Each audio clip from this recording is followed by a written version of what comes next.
um santo triste é um triste santo, me disse o Dr. Plínio um dia. Eu sou Fernando Antunes, fui secretário do professor Plínio Correia de Oliveira desde o fim de 1977 até o seu falecimento em 1995. Eu estou contando minhas memórias nesse canal. Foi para mim uma grande graça, absolutamente imerecida, poder servir e estar ao lado do Dr. Plínio. E eu tenho um preito de agradecimento com ele a dar, que é contar a sua virtuosa vida. Para mim, ele é uma pessoa santa. Ele, porque é santo? Porque ele praticou as virtudes em grau heróico. É o que tenho tentado demonstrar até aqui e continuarei mostrando. Peço para as pessoas que gostarem se inscrever no canal, dar like, compartilhar, isso fará crescer. O Instituto Plínio Correia de Oliveira está publicando aos poucos meus vídeos. Isso também ajuda a espalhar essa grande figura do século XX, cruzado do século XX. Então, por que comecei assim? Um dia, estava no elevador com o Dr. Plínio. Um elevador muito pequenino, na sede Reino Maria, uma coisa do começo do século XX, acho. Fazia um barulhinho, uma maquininha assim, subia aos pouquinhos, de um andar para o outro, de madeira, muito bonitinho. E o Dr. Plínio entrava com a cadeira, a gente ficava dentro, alguém empurrava a cadeira, e a gente ajudava ele a levantar para chover qualquer coisa, ter uma pessoa dentro, e depois, para ajudar a levantar e sentar, também precisava ter uma pessoa dentro. E quando, não sei, isso deve ter sido por 1979, 80, acho que por aí. Quando o elevador estava quase para chegar em cima, mas pelo meio, tão curto, ele me diz: um santo triste é um triste santo. Assim, com toda tranquilidade, olhando para frente, me lembro perfeitamente, me marcou muito. E por que ele me disse isso? Provavelmente eu estava triste. Eu não sou uma pessoa expansiva, extrovertida, mas bem melancólico, e ele achou que era necessário dizer isso. Agora, na vida dele, eu percebi perfeitamente que era 100% uma pessoa alegre. Alegre por quê? Porque não tinha muita coisa, se bem que os exames de consciência dele fossem muito fortes, um dia vamos falar, ele não tinha muita coisa assim. Ele lutava, dava a Nossa Senhora, tinha alegria de servir a Nossa Senhora. Ele estava fazendo para o que ele se sentia chamado e dando toda a sua vida para isso. Não há coisa melhor na vida. Então ele era alegre. Ele era uma pessoa que ria. E tinha uma bela gargalhada. Tinha uma gargalhada, eu vou dizer uma coisa um pouco poética, assim, parecia uns sinos. Era calmo, era cheio de alegria. Era muito bonito a gargalhada dele. Não tinha nenhum nervosismo, não tinha nenhuma fruição. Ele ria das coisas. Na vida tem coisas engraçadas, coisas pitorescas. Ele ria. Ele também fazia rir, mas não contava nem brincadeiras, nem piadas. Ele não contava piadas e não gostava de gente que contava piadas. Piadas não tem sentido. Pode haver uma coisa engraçada que ele contasse. Mas a pessoa que fica contando piadas, isso é falta de seriedade. Isso vamos tratar aqui um pouquinho. Vamos tratar especialmente da alegria que ele tinha. E por que ele tinha essa alegria? Então, ele às vezes, para animar a gente que estava meio, ele chamava macambucho, a pessoa triste, não sei de onde vem, isso não tem no dicionário da língua portuguesa, talvez seja uma coisa muito antiga. A pessoa estava macambúcia, então o Dr. Plínio, ou uma pessoa, quantas vezes me animou, até às vezes me pegou o braço assim, e falou, Fernando, fazer como aquelas músicas alemãs e coisa e tal. Mas muitas vezes em reunião, com várias pessoas, ele contava uma coisa leve, uma coisa que tivesse esprit no estilo francês, fosse engraçada, porque as coisas muitas vezes tem algo de engraçado. Muito raramente, mas às vezes ele imitava pessoas, a voz, o modo de ser. Fisicamente não, mas... e ele pegava muita mentalidade, ele era impressionante nisso. Mas eu teria visto isto uma que outra vez na minha vida, 3, 4 vezes, talvez, em 18 anos de serviço, da manhã até a noite, eu via clarissimamente, mas ele tinha um espírito observador e que pegava as coisas da vida, não se deixava levar por outras coisas, etc. E o Dr. Plínio puxava muito para que no grupo as pessoas praticassem a seriedade. E seriedade não é sinônimo de carrancudo, não é sinônimo de mal-humorado, não é sinônimo de deprimido. Seriedade é dar a cada coisa o seu valor e agir em consequência. Isso que vamos tratar um pouquinho alguns textos sobre seriedade do Plínio que são muito bonitos, mas o que ele não gostava era da má tristeza. Existe uma boa tristeza, por exemplo, a tristeza do nosso Senhor Jesus Cristo no Horto das Oliveiras. A tristeza por nossos pecados, mas também aquele escrúpulo, muitas vezes doentio, mas outras vezes por amor próprio. Aquela coisa que revolta a alma pelo pecado que cometeu. Calma. Muitas vezes há amor próprio. E isso é péssimo. O arrependimento bom é um arrependimento calmo. Pequei contra ti, Senhor, por tais razões, cometi tais e tais maldades horríveis. Pode haver uma tristeza, mas aquele borbulhar, normalmente, é amor próprio. Orgulho. Como é possível que eu tenha cometido isso? Bom, mas eu me desvio para variar um pouquinho. Vocês já me conhecem, de vez em quando dou uma digressão. Quanto à tristeza, veja o seguinte, Dr. Plínio não queria gente triste em torno dele. Triste bobamente, ou por depressão. Então alegrava as pessoas. Ele, como eu já contei no começo. Mas tem um caso muito curioso que aconteceu comigo e com outros. No final do estrondo que houve em 1974, na Venezuela, em que houve uma união de forças esquerdistas com os americanos de uma seita dita de direita. Muito comumente na vida do Plínio houve pactos Ribbentrop-Molotov contra ele.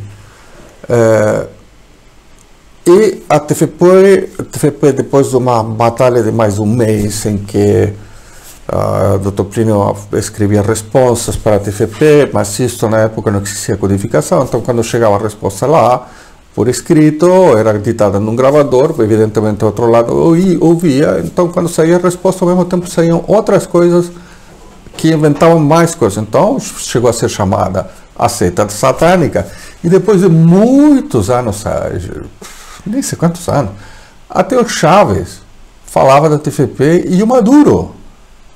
Essa seita satânica que esteve aqui. Blá, blá. Mas, enfim, foi uma batalha terrível. E o pessoal era levado à noite para a polícia e às vezes punha mulheres junto a eles, de má vida. Uma luta daquelas. E quando acabou, eu me lembro, eu fiquei até com uma dor de cabeça desse tamanho, cor de cabeça. E, enfim, no dia seguinte fomos lá para lá. Enfim, o pessoal do grupo se dispersou. O seu Toprino deu as instruções como se dispersar, ficar de a três, em casa de amigos, não ficar muito tempo na casa do amigo para não atrapalhar a segurança do amigo, seguridade do amigo. Enfim, foi terrível. Noites terríveis, dias terríveis. E, evidentemente, ficávamos muito tristes. Todos que tínhamos trabalhado nisso. Éramos especialmente 4. Tinha um irmão meu, que tinha feito apostolado na Venezuela, e tinha 2 venezuelanos. E creio que foi no dia seguinte, ou no dia subseguinte, nós entramos todos juntos a cumprimentar o Dr. Plínio. E o Dr. Plínio disse: meus filhos, parem com essa cara de enterro. Foi uma derrota numa batalha. A luta continua, temos que levar essa luta com ânimo para frente. Foi para mim uma lição impressionante. Não se deixar abater nunca pelas dificuldades. Continuar com os olhos postos na Nossa Senhora. Nós estamos fazendo por Nossa Senhora, não estamos fazendo por nós, não temos nenhum interesse pessoal. Vamos lá, deixa Nossa Senhora permitiu isto, vamos tocar com a paz de alma. Isso faz parte das más tristezas, tristezas deprimidas. A gente, inclusive, quem acha que a vida espiritual tem que ser meio triste, meio macambucha, cara fechada. Não. Nós não somos, evidentemente, desses que ficam, Deus, e vão dançando, não. A seriedade é uma coisa. Essa é a religião católica, ela é séria, mas ela tem alegria de servir a Nossa Senhora. Os católicos têm alegria de servir a Deus, servir a Nossa Senhora, ver a obra da providência. É uma coisa, me parece que bastante particular do Dr. Plínio. Um instantinho, vou ter que interromper aqui para variar. Então, depois dessa pequena introdução que tive que fazer, queria ler os textos do Dr. Plínio que nos ajudarão a entrar nesse tema da verdadeira alegria e por que ele deu isso aqui. Ele muitas vezes, inclusive isso aqui eu boto um pouquinho atrás no meu pensamento, as pessoas, eu criticava a falta de seriedade. A falta de seriedade é se viver em brincadeira, palhaçada, fazendo piadinhas, etc, etc. E muitos fomos deformados nesse modo de ser. Então, o Dr. Plínio às vezes recomendava a pessoas fazerem um tempo em que não rissem. Até isso usava uma pequena coisinha aqui, ficar sem rir. Mas alguns faziam umas caras de amargura, de Júpiter, sei, todo tipo de coisas. Por quê? Porque não se tinha no fundo essa noção da alegria de servir a Deus, servir a Nossa Senhora, servir a Santa Igreja, que deve impregnar a nossa alma. Então, pegar uma aparência de não rir, sem essa coisa que se vê muito no olhar. Então, volto ao texto. A virtude não consiste só em nós nos entristecermos com as coisas que devem despertar tristeza, mas também que nós nos alegremos com as coisas que devem despertar alegria na vida do católico, embora não seja de nenhum modo a alegria que o mundo entende. Alegria da vida social, rindo, bebendo, sem consequência nenhuma. Ou, como disse anteriormente, do pessoal que fica alegria, alegria, aleluia, aleluia. Não.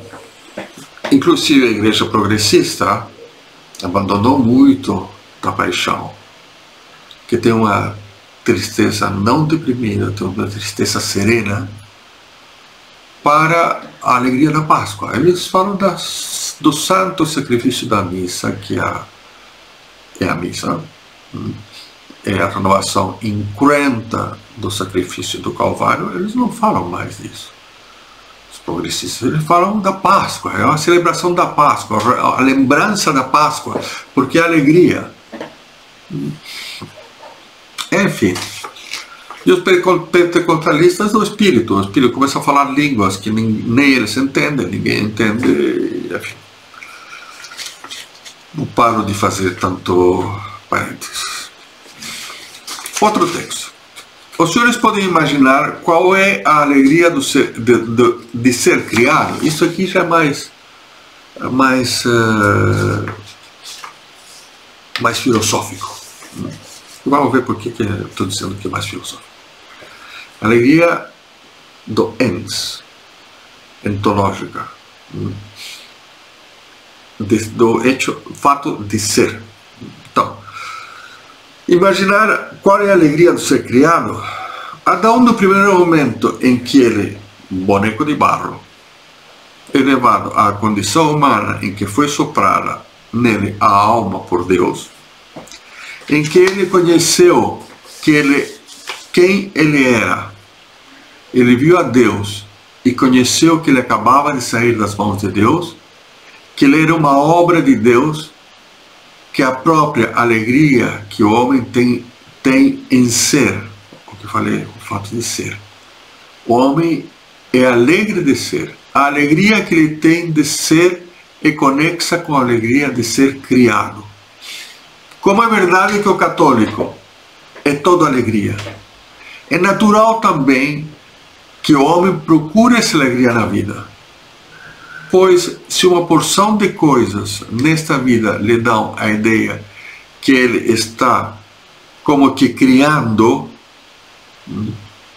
ele está desenvolvendo, isso é uma maneira de criar. Ele está fazendo coisas caminhar para a sua meta, participa da criação. Ou ele está chegando à sua própria meta, ao fim que Deus lhe deu. Isso é uma grande alegria quando a pessoa chega lá. Está chegando, nunca chega, só quando falece mesmo é a meta. Boa ou má é a meta. Como não entender que esse homem tem imagens dessa alegria na terra? Está cumprindo um dever cumprido. Dá uma tranquilidade de consciência, de uma alegria, uma paz. Não é alegria de porcaria, é a alegria da paz. É natural que o homem procure essa alegria. E aqui faço um comentário, um tanto evidente, mas aproveito. O demônio sempre quando nos apresenta uma tentação, ela nos apresenta uma alegria que é como as coisas do demônio, uma fantasmagoria. Você vai alcançar tal coisa, você vai alcançar ficar rico, então o pessoal passa dinheiro. Você vai ficar famoso, então o pessoal destrói a fama de outro. Você vai não sei o que, e assim vai. Ou é capaz de fazer qualquer crime para... Ou vai ter um prazer sensual. Alegria, sempre prometem alegria. São falsas. Esse é o pai da mentira, o desgraçado. Ele sofre, mas ele nos mente o tempo inteiro, dizendo, vou lhe dar uma alegria. A única verdadeira alegria é a alegria de Deus. Isso eu vi, uma alegria que o Toquinho tinha na vida corrente, normal, tranquila, sem querer aparecer. Alegre, mas sendo alegre. A alma dele era boa, caridosa, alegre. Outro texto. Esse texto é muito bonito. Muito, muito bonito.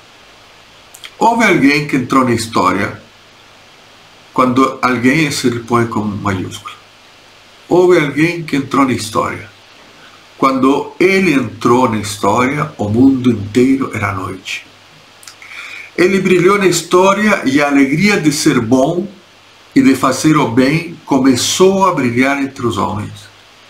A alegria de respeitar e até de venerar, a alegria de se dedicar, a alegria de se sacrificar, a alegria de ter causado bem e saber que o outro ficou alegre, sem que o outro saiba que foi a gente que causou, quem foi a gente que causou o bem, mas pelo bem que fez.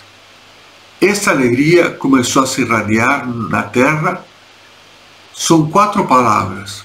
2 designam o título e 2 designam o nome. O título, Nosso Senhor, o nome, Jesus Cristo. Ufa, é belo mesmo. Per transivit bene facendum. Passou pela vida fazendo bem. O tempo inteiro, desde o começo até o fim, fazendo bem, a alegria de fazer o bem.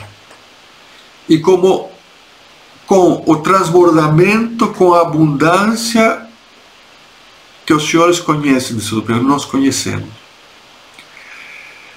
E que chegou a esse auge.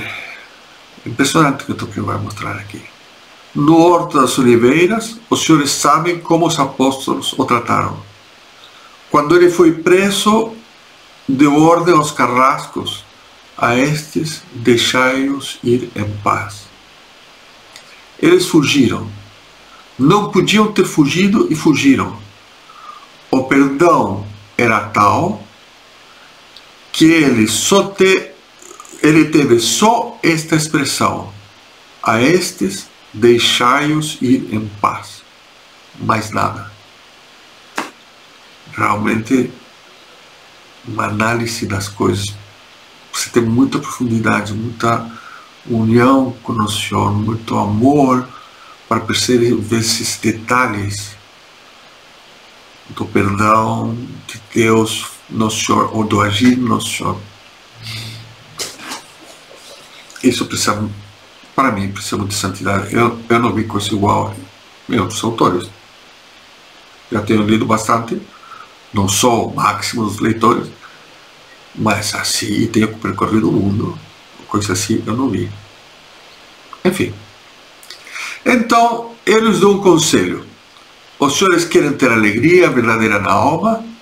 Os senhores querem ter a luz de nosso Senhor Jesus Cristo diante dos olhos? Querem sentir na respiração de sua alma o aroma do Senhor Jesus Cristo?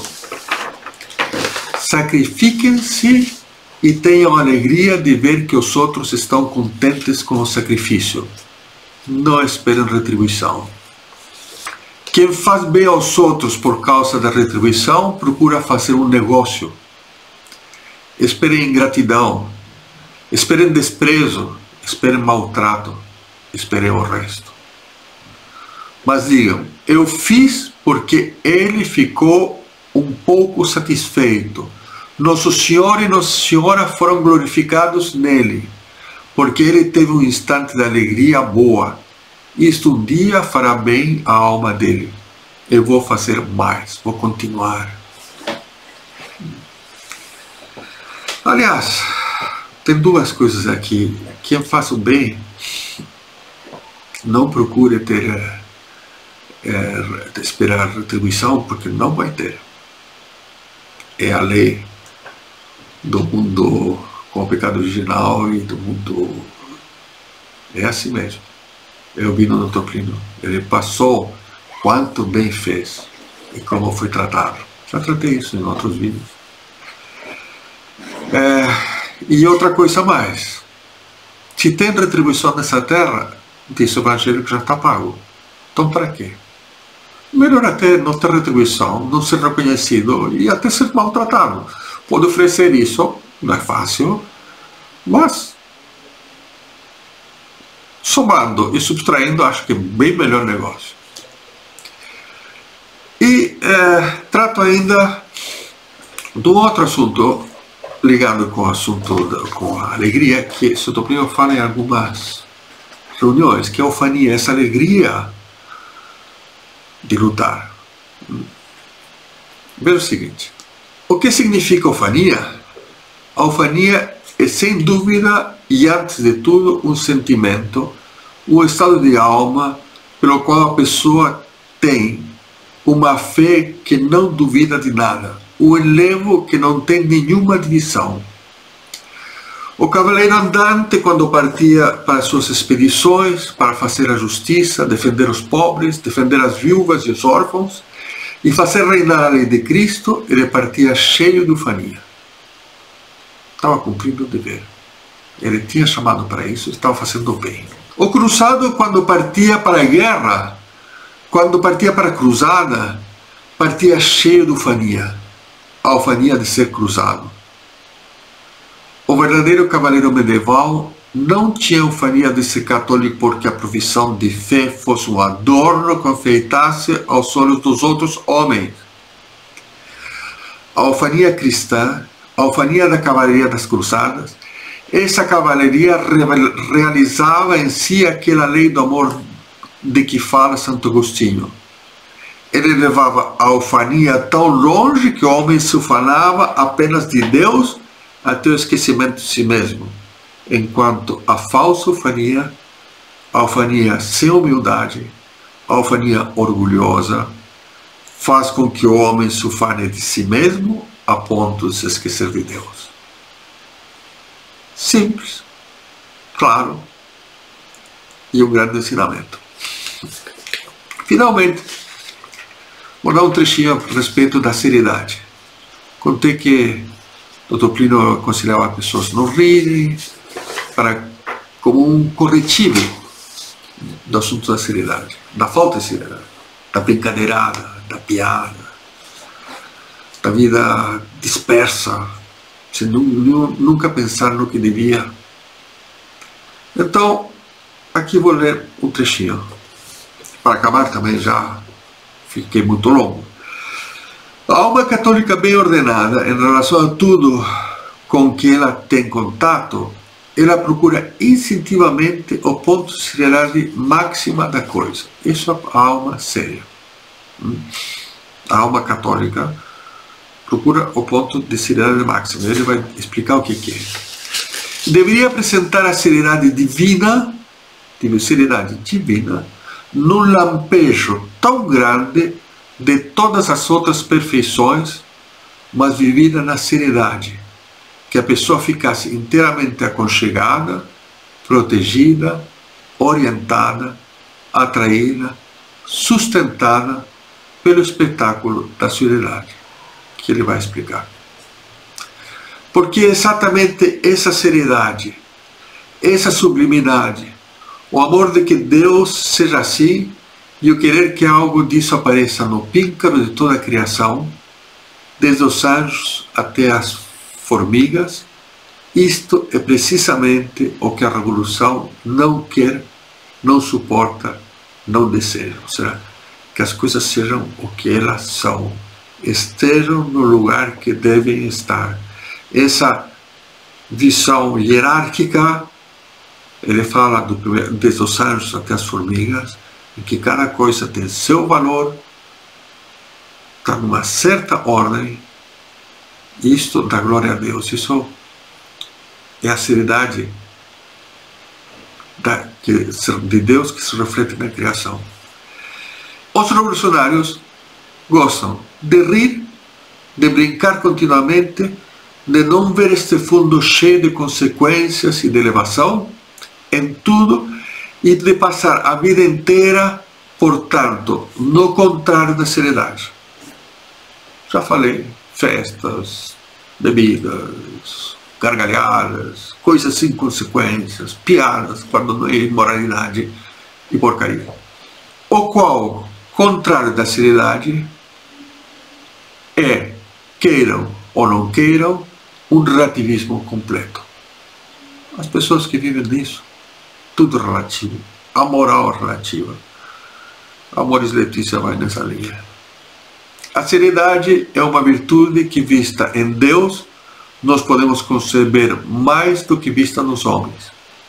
E vista em Deus é, enquanto tendo presente a si mesmo, Deus tendo presente a si mesmo, o que ele tem de absoluto. Toda a grandeza dele e toda a grandeza da criação, da providência divina, que é uma coisa extraordinária. Antes de tudo, porque feita por ele. E, portanto, tem algo dele. Deus se contempla a si mesmo. Ele é a única pessoa que se pode contemplar a si mesmo. A gente se contempla a si mesmo, um desastre, desculpa, parênteses. Mas também, de outro lado, é como que nada em comparação com ele. Ou seja, a criação é algo que o reflete, mas, enormemente, mas é algo como que nada em comparação a ele, que é o refletido. E, enfim, vou parando por aqui, desejando a todos as maiores graças de Nossa Senhora. Rezemos uns pelos outros. Peço orações para poder continuar com esse canal o mais possível para frente e conseguir fazer mais, porque as ocupações são muitas. E o tempo não aumenta. Não tem como, não é elástico. É absoluto. Salve Maria!